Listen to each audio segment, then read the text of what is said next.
Hi, hello everyone. So I've decided to do a video. It's like a video just detailing my how can I call it, my journey. Yeah. So I would call it my journey. So this is my journey registering for a domiciliary care and residential care because I want to provide supported living. I'm a mental health nurse by profession. Worked for years in mental health, and from about 2002, I qualified, went to Middlesex University. And I just feel like the other day I met a colleague. She was a student, a friend of mine at uni. I met her, and she actually inspired me. I've always wanted to set up my own, kind of home stroke care business. And I think every nurse has felt like that, to be fair. Not just nurses. I think everyone that has got a heart for caring for someone, for caring for people, we've all kind of felt like ultimately you want to be your own boss. You want to be able to provide that care, supply, not having to worry about, booking shifts and just like doing things for yourself, really. And I met this friend of mine, and I say to her, hi, how are you doing?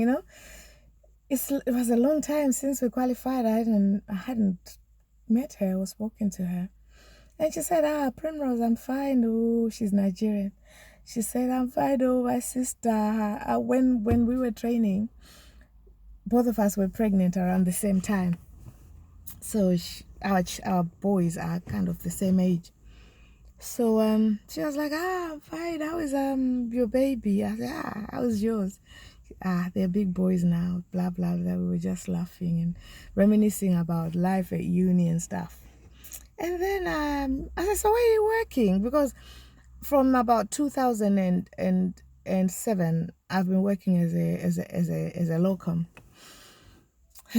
So I was, I've worked everywhere in London, really. Most trusts, I've worked in them.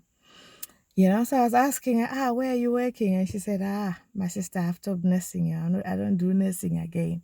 I'm like, how can you not do nursing? What do you mean? She says, my sister, I've got my own business, so I'm a care provider now. I've got 2 care homes, supported living,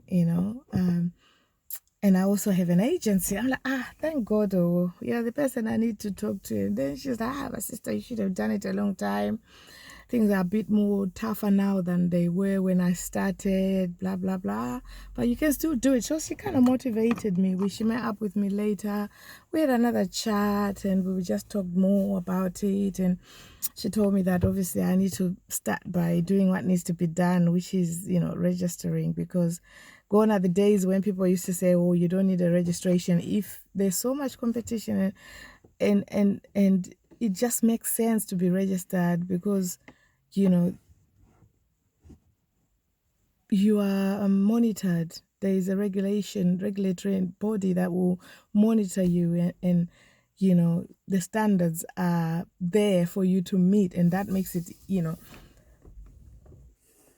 that gives the local authorities and anyone wanting to give you a contract more confidence. And without a registration, most local authorities won't even consider your application. And it's so true, because when I later on kind of made inquiries, got in touch, because I'm working in community anyway, and I attend funding panels, applying for funding for my patients, and as a care coordinator.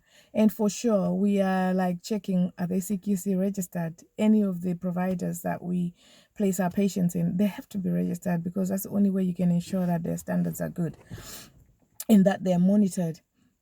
So yeah, she said, start with that, and it's a long process. If you don't start with that, then you're just gonna be going round in circles and stuff. So anyway, I started the process, I attended, what did I do? So I attended quite a lot of workshops. I attended workshops that were run by quite a few ladies, Zimbabwean ladies that were really helpful in terms of just helping me to understand the importance of knowing what you're doing, really. And the thing is, yeah, the information was there, was available. Most of the information, most of those services, they don't do it for free.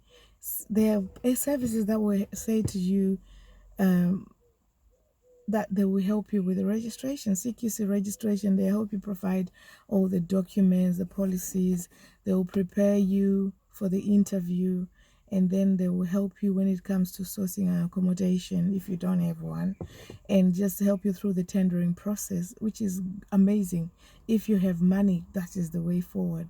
Get someone that can help you with all that. You just pay them, they will do most of the work for you, and then they will advise you when it's ready to go, to say, yeah, here you go. You take over the reins and you get on with it.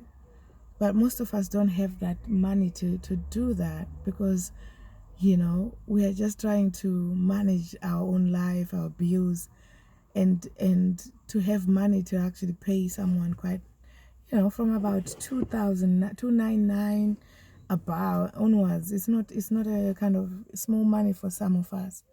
So I decided, well, let me do it myself. And this is why I'm saying my journey now, because the process of actually registering with CQC was a journey for me. Um, so so that is part one for now. We'll start the proper part two, and I'll explain how the whole thing's. I was just giving you a bit of the background.